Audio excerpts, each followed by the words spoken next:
और जम्मू कश्मीर से इस वक्त बिग ब्रेकिंग सबसे बड़ी खबर आपको बता रहे हैं। जम्मू कश्मीर के पुलवामा में रियाज नाइकू घिर गया। मोस्ट वांटेड आतंकी है रियाज नाइकू। एनकाउंटर के दौरान जवानों ने नाइकू को घेर लिया है। पुलवामा में आतंकियों के साथ मुठभेड़ जारी है। हिजब कमांडर है रियाज नाइकू। 12 लाख का इनामी, 12 लाख का इनामी रियाज, इसे घेर लिया गया है और लगातार कोशिश की जा रही है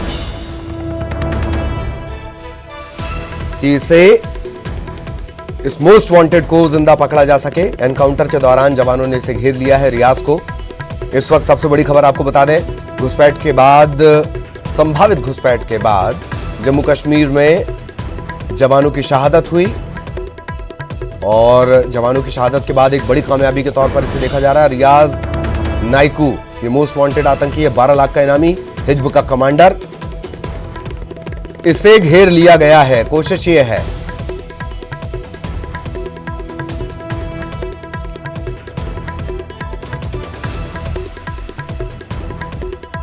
कोशिश की जा रही है जिंदा इसे पकड़ा जाए। मनोज कौल साहब, आप एडिटर जम्मू कश्मीर, वो इस वक्त हमारे साथ जुड़े हुए हैं। मनोज जी, क्या कुछ जानकारी, कोशिश यही होगी कि ये जिंदा पकड़ा जाए? जी हाँ, बिल्कुल।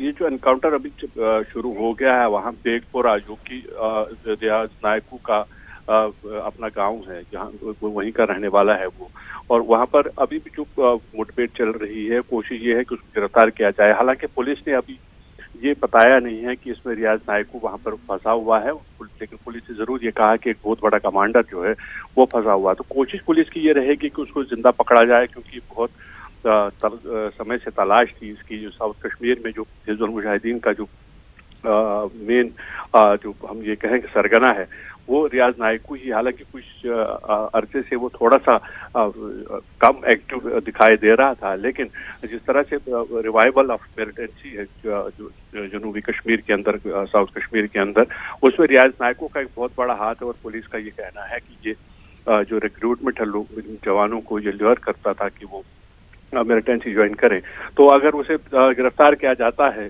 या मार गिराया जाता तो एक बड़ी कामयाबी हो सकती है सुरक्षा बलों के लिए। फिलहाल ऑपरेशन चल रहा है और जैसे ही और तस्वीर सामने आएगी हम अपने दर्शकों के साथ साझा करेंगे। जी, हालांकि गिरफ्तार किए जाने से लीड और लिंक दोनों ही शायद सुरक्षा बलों के जवानों को मिलेंगे।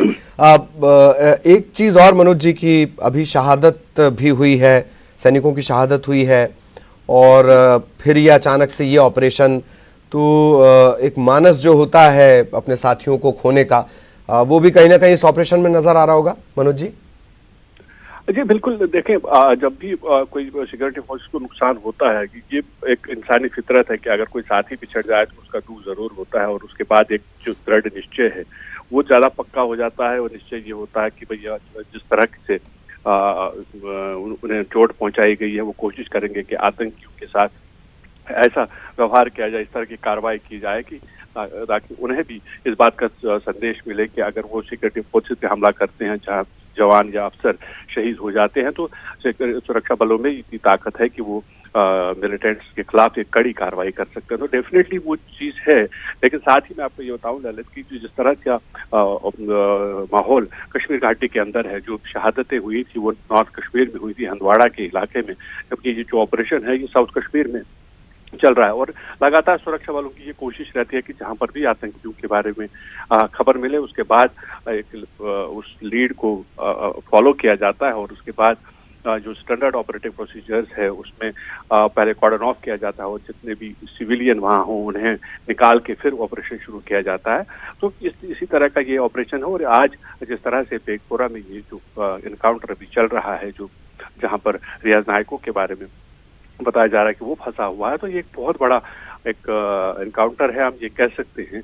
और इसका परिणाम जो भी होगा, चाहे रियाज नाइकू इसमें मारा जाता है या उसे गिरफ्तार किया जाता है, तो सिक्योरिटी फोर्सेस के लिए एक बहुत बड़ी कामयाबी होगी। जी, तो वो वाकई एक बड़ी कामयाबी होगी। जैसा कि आपने रियाज की जानकारी भी दी है कि जो सिलेक्शन का क्राइटेरिया उसमें भी ये शामिल रहा करता था आतंकियों की स्कूटनी में, रिक्रूटमेंट में, तो वाकई ये बड़ी कामयाबी होगी। मनोज जी, एक बात और, थोड़ा सा इस इलाके को जहां ये मुठभेड़ चल रही है वो थोड़ा सा आप हमारे दर्शकों को समझाएंगे, और अगर कोई अपडेट हो इससे जुड़ा कि क्या रियाज अकेला है या फायरिंग दोनों तरफ से हो रही है या मुठभेड़ की क्या स्थिति है, उससे जुड़ा कोई अपडेट? जी देखिए, ये एक रिहायशी इलाका है और एक गांव का इलाका है जहां पर ये मुठभेड़ अभी चल रही है और रियाज नायकों के साथ कोई और है या नहीं है, इस बारे में पुलिस ने फिलहाल कोई जानकारी नहीं दी है, क्योंकि नॉर्मली हमने ये देखा है कि मिलिटेंट अकेले नहीं होते, हालांकि ये कमांडर है, ऑपरेशनल कमांडर है हिजबुल मुजाहिदीन का, इसलिए हो सकता है कि इसके और साथी भी इसके साथ हो,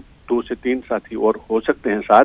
लेकिन पुलिस से हमें जो जानकारी मिली है उसके अनुसार जहां एक कमांडर के फंसे होने की खबर उन्होंने हमारे साथ साझा की है और फिलहाल वहां पर गोलीबारी चल रही है, फायरिंग रुक रुक के दोनों तरफ से जारी है। जी और शायद ये एहतियात के लिहाज से भी, या जब तक पुष्टि ना हो जाए कि रियाज ही है तब तक शायद सुरक्षा बलों की तरफ से कुछ कहा भी ना जाए। बहुत बहुत शुक्रिया मनोज जी हमारे साथ जुड़ने के लिए, बातचीत, जानकारी और विश्लेषण के लिए। मनोज कौल साहब, एडिटर, जम्मू कश्मीर, हमारे साथ जुड़े हुए थे।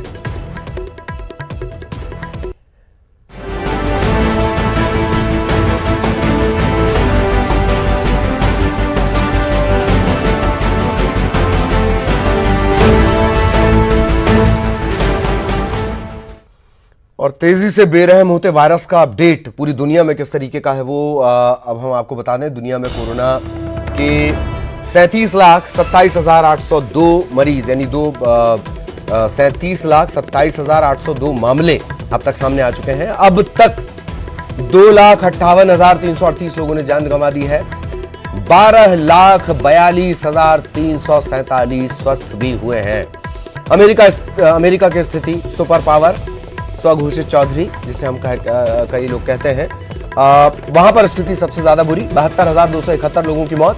अमेरिका में अब तक 12,37,633 मामले सामने आ चुके हैं। दुनिया के 200 से ज्यादा देशों में कोरोना फैल चुका है। ये पूरी दुनिया का अपडेट हमने आपको दिया। और देश में भी कोरोना को लेकर जो आंकड़े हैं वो चिंतन करने के लिए है, चिंता और डरने की बात नहीं है। बीते 24 घंटे में ही 3,000 से ज्यादा नए केस सामने आ गए हैं। ये दिखा रहा है कि आप लोग जो बार बार नियम तय किया गया है, सोशल डिस्टेंसिंग, 2 गज दूरी बहुत है जरूरी, उसका पालन नहीं कर रहे हैं। जानकारी छिपाई जा रही है, लॉकडाउन के नियमों को तोड़ा जा रहा है। 3,000 से ज्यादा नए केस 24 घंटे के भीतर, मरीजों की संख्या 50,000 के करीब। दुनिया में 15वें नंबर पर पहुंच चुका है भारत। देश में कोरोना मरीजों की संख्या 49,391 पहुंच गई है। देश में कोरोना से 1,694 लोगों की अब तक मौत हो चुकी है। अब तक 14,183 मरीज स्वस्थ भी हुए हैं। 33,514 लोगों का इलाज चल रहा है। महाराष्ट्र में सबसे ज्यादा मामले, 15,525 लोग संक्रमित हुए हैं। मध्य प्रदेश का कोरोना अपडेट। मध्य प्रदेश में अब तक 3,124 कोरोना के मामले सामने आ चुके हैं। इनमें से 1,122 स्वस्थ हुए हैं, जबकि 181 की जान नहीं बचाई जा सकी। इंदौर में 1,681 संक्रमण के मामले सामने आए। इनमें से 81 मरीजों की मौत हुई, 491 स्वस्थ भी हुए। उज्जैन में 184 केस अब तक सामने आ चुके हैं, 40 लोगों की मौत हो चुकी है। जबलपुर में 109 संक्रमण के मामले, 2 मरीजों की मौत हो चुकी है। भोपाल इंदौर के बाद सबसे ज्यादा पीड़ित है राजधानी भोपाल। भोपाल में 597 कोरोना संक्रमण के मामले, 19 मरीजों की मौत, 331 स्वस्थ हुए हैं। नक्शे के जरिए आप इन आंकड़ों को और बेहतर तरीके से समझ सकते हैं। किन इलाकों में आप रहते हैं, कितना अलर्ट आपको रहने की जरूरत है। नीचे आप देख लीजिए, जिलेवार हम आंकड़े बता रहे हैं, कितने मामले सामने आए, कितनी मौत हुई है, कितने लोग डिस्चार्ज भी हुए हैं।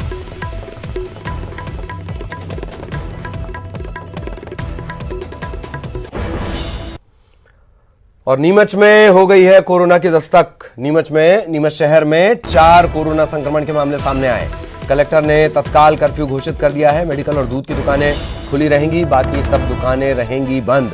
नीमच में भी कोरोना की दस्तक हो चुकी है। 4 कोरोना संक्रमण के मामले यहां सामने आए हैं और तत्काल प्रभाव से यहां कर्फ्यू घोषित कर दिया गया है। सिर्फ जरूरी चीजें, मेडिकल और दूध की दुकानें इसमें शामिल हैं, ये खुली रहेंगी। सहयोगी मुस्तफा इस वक्त हमारे साथ जुड़े हुए हैं। मुस्तफा, पूरी जानकारी विस्तार से। जी ललित, बिल्कुल ठीक कहा आपने। कोरोना की दस्तक हुई। एक तरफ जहां पड़ोसी राज्य राजस्थान के लिम्बाहेड़ा में बड़ी संख्या में कोरोना पॉजिटिव मिले, मंदसौर में मिले, लेकिन लॉकडाउन के 45वें दिन भी नीमच सुरक्षित था, लेकिन कल देर रात को जो सैंपल के रिपोर्ट्स आई है, रिपोर्ट्स में 4 कोरोना पॉजिटिव पाए गए और ये चारों नीमच प्रॉपर शहर के हैं। और सबसे खास बात ये कि ये जो जानकारी आ रही है वो ये आ रही है कि नीमच में दाहोद गुजरात के जो है 6 लोग शादी में नीमच आए थे 20 मार्च को। उसके बाद 29 अप्रैल को वो उन बसों से जो है वो गुजरात गए, जो बसें मजदूरों को लेने के लिए लगाई गई थी। तो नया गांव बॉर्डर से ये 6 लोग, ये तो फिर मुस्तफा ये तो बहुत गंभीर लापरवाही है। 20 मार्च का जो आप जिक्र कर रहे हैं इस घटनाक्रम का, ये तो गंभीर लापरवाही हो गई।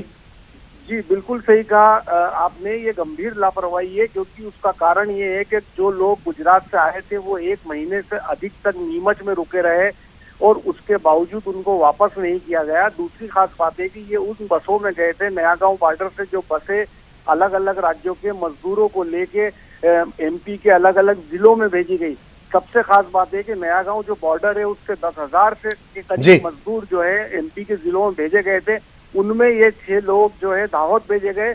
और इसमें भी आश्चर्यजनक बात यह है कि ये जब 6 लोग 29 अप्रैल को 11 बजे दाहोद पहुंचे, वहां इनकी स्क्रीनिंग हुई, ब्लड सैंपल लिए गए और 2 मई को जब नतीजे आए तो पता चला कि जो लोग नीमच से दाहोद गए थे उनमें कोरोना है, उन 6 लोगों में कोरोना पाया गया। उसके बाद दाहोद कलेक्टर ने इसकी सूचना नीमच कलेक्टर को दी और नीमच कलेक्टर ने उनसे जुड़े 42 लोगों को क्वारंटीन किया 2 और 3 मई को, और उसके जो ब्लड सैंपल के नतीजे आए, उसकी ये रिपोर्ट आई है। ये देखिए मुस्तफा जिस तरीके से जानकारी दे रहे हैं, इसे सिर्फ ऐसे समझा जा सकता है कि मौत को खुद से न्योता देना, आ बैल मुझे मार, बार बार आप सबसे अपील की जा रही है। जानकारी छिपाकर ये यात्रा की गई और आखिर वो कितनी भारी पड़ गई नीमच पर, देखिए। खबर इंदौर से 27 नए मामले यहां संक्रमण के आए हैं। कोविड-19 पॉजिटिव कुल मरीजों की संख्या हो गई 1681। मेडिकल बुलेटिन में 2 मरीजों की मौत की पुष्टि भी की गई है। अब तक इंदौर अकेले में 81 मरीजों की मौत हो चुकी है।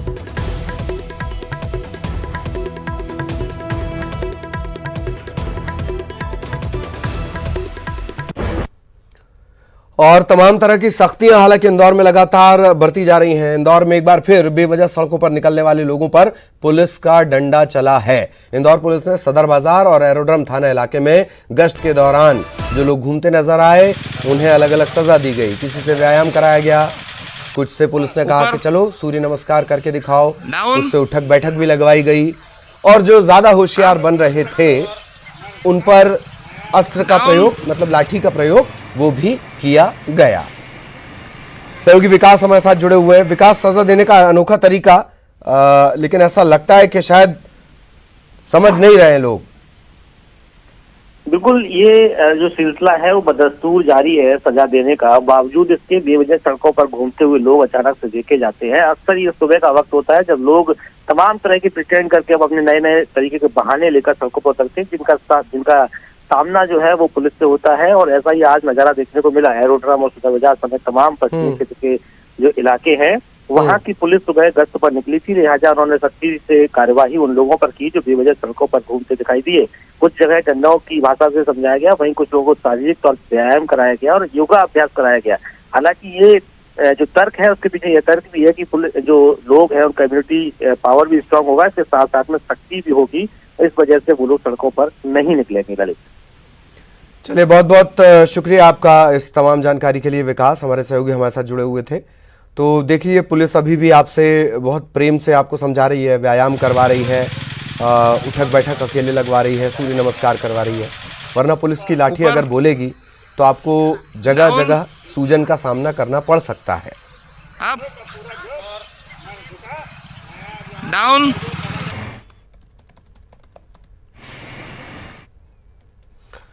और यहां रुकेंगे एक ब्रेक के लिए।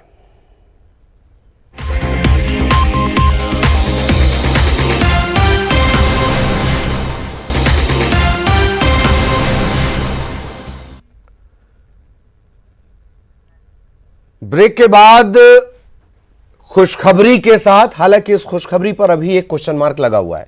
क्या कोरोना का उपचार मिल गया है? इजराइल के रक्षा मंत्रालय का यह दावा है। Israel institute of biological research, ज्यादातर रिसर्च इसी के नाम पर है इजराइल की।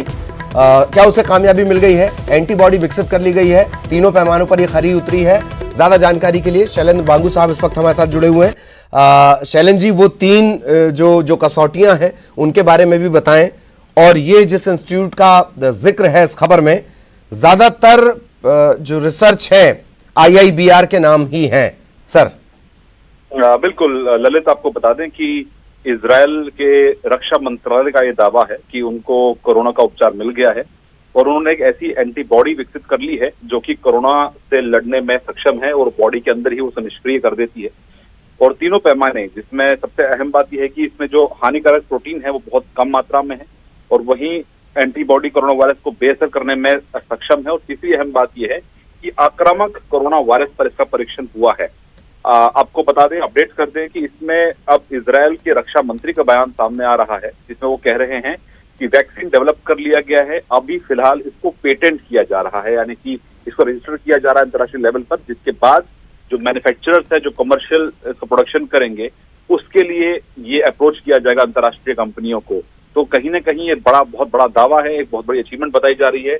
लेकिन अगर हम इस लैब की बात करें, जैसे आपने पूछा, Israel institute of biological research जी, ये वो लैब है जहां पर बड़े बॉम्ब या रासायनिक जैविक जो हथियार है हाँ। उनको लेकर ये लैब काम करती रही है इतने सालों तक, और ये बहुत सीक्रेट लैब है। प्रधानमंत्री नेतन्याहू जो है उसको रिपोर्ट करती है, उनकी देखरेख में ये लैब चलती है। और वही, हालांकि जो रक्षा मंत्रालय है इजराइल का वो भी इससे संपर्क में रहता है, लेकिन ये बहुत सीक्रेट लैब है जी। तो ऐसे में ये दावा कितना कारगर है, कितना सही है, ये देखना होगा। हालांकि ये वैक्सीन बनाने का दावा कर लिया गया है। अब इस पर अगर यकीन किया जाए तो जाहिर तौर पर पूरी दुनिया के लिए बहुत अच्छी खबर। वाकई, और स्वाभाविक मित्रता के नाते प्राथमिकता हमें मिलनी ही चाहिए। बहुत बहुत शुक्रिया शैलेंद्र जी, बातचीत, जानकारी और विश्लेषण के लिए। और कोरोना संकट के बीच फ्रंट लाइन पर होमगार्ड के जवान भी अपनी ड्यूटी पर तैनात हैं। भोपाल में पुलिस के साथ कंधे से कंधा मिलाकर 12,000 होमगार्ड के जवान कोरोना योद्धाओं का साथ दे रहे हैं। इनकी ड्यूटी सबसे ज्यादा डेंजर जोन में है। हॉटस्पॉट, क्वारंटाइन सेंटर, अस्पताल यहां पर लगी हुई है। आपको बता दें कि अभी तक 6 होमगार्ड के जवान कोरोना से संक्रमित हो चुके हैं, लेकिन संक्रमण के खतरे के बाद भी होमगार्ड के जवान लोगों की जान बचाने के लिए दिन रात एक कर रहे हैं। और ये भी उम्मीद है कि इन्हीं होमगार्ड जवानों की इस कोरोना युद्ध काल से निपटने के बाद जरूर सुनी जाएगी। बल्कि मध्य प्रदेश का होमगार्ड का जो जवान है, HDRF का जवान है, वो लगातार फ्रंट लाइन में इस कोरोना की ड्यूटी में बखूबी अपनी भूमिका निभा रहा है। फ्रंट लाइन यानी क्वारंटाइन सेंटर, वो संक्रमण वाले क्षेत्र जहां पर कोरोना का खतरा है, वहां पर इन जवानों की ड्यूटी लगी हुई है। हमारे साथ DC सागर साहब मौजूद हैं जो कि HDRF को लीड करते हैं। सर, किस तरीके की फ्रंट लाइन में काम कर रहे हैं होमगार्ड के जवान, HDRF के जवान? नहीं, होमगार्ड्स और SDRF के जवान जैसे पुलिस और अन्य विभाग के लोग मुस्तैदी से काम कर रहे हैं, अपनी जान हथेली पे लेके काम कर रहे हैं, उसी तरह से होमगार्ड SDRF के जवान जो है वो जो इंसिडेंट कमांडर है हर जिले के, collector, district magistrates, disaster management act के अनुसार, तो ये जो अमला है ये उनको सुपुर्द किया गया। कितनी संख्या होगी ऐसे होमगार्ड के जवानों की, HDRF के जवानों की, जो कि क्वारंटाइन सेंटर हो या फिर अस्पताल हो जहां पर इस तरीके के मरीजों का इलाज चल रहा है वहां पर ड्यूटी कर रहे हैं? जो जिले के अधिकारी हैं जैसे डिस्ट्रिक्ट कलेक्टर हो गए या SP। और खबर रायपुर से, जहां पीलिया के मरीजों की संख्या लगातार बढ़ते जा रही है। तमाम दावे नेस्तनाबूद, धराशायी, बड़ी बड़ी बातें धराशायी। 722 लोग पीलिया की चपेट में, 78 लोग सरकारी और निजी अस्पताल में भर्ती हैं। 2 लोगों की मौत हो चुकी है। ममता हमारी सहयोगी इस वक्त जुड़ी हुई हैं। ममता, बेकाबू होता पीलिया। बिल्कुल, देखिए जिस तरीके से 722 मरीजों की संख्या बढ़ गई है, रोज मरीज बढ़ रहे हैं। कल 719 या 722 हो गए और आज फिर जो पीलिया का परीक्षण किया जा रहा है, ब्लड टेस्ट किया जा रहा है, उसके बाद और मरीज बढ़ने की संभावना है। तो लगातार जिस तरह से मरीज बढ़ रहे हैं वो एक चिंताजनक स्थिति है, क्योंकि पीलिया कोई ऐसी बात नहीं है कि कोई इस शहर में पहली बार हो रहा है। हर साल अगर हम देखें तो इसी तरह की स्थिति हो जाती है। गर्मी का मौसम आता है और तमाम तरह के दावे किए जाते हैं, दावों की धज्जियां उड़ जाती हैं। पाइपलाइंस जो है वो पुरानी पाइपलाइंस अभी भी शहर के कई हिस्सों में है, जिसके जरिए सीवेज का पानी जो है वो पीने के पानी में मिल जाता है और लोगों के घरों तक पहुंच रहा है। हालांकि अपने तमाम दावे हैं कि क्लोरीन की जो टैबलेट्स हैं वो बांटी जा रही है, पाइपलाइन बदली जा रही है, लेकिन उसके बाद भी अगर हम बात करें तो राहत वाली बात अभी जो एक तरह से जो पेशेंट बढ़ रहे हैं तो उसके बाद में कहीं ना कहीं ये चिंता वाली स्थिति है। जी चलिए, बहुत बहुत शुक्रिया ममता आपका इस तमाम जानकारी के लिए। और इस बुलेटिन में इतना ही।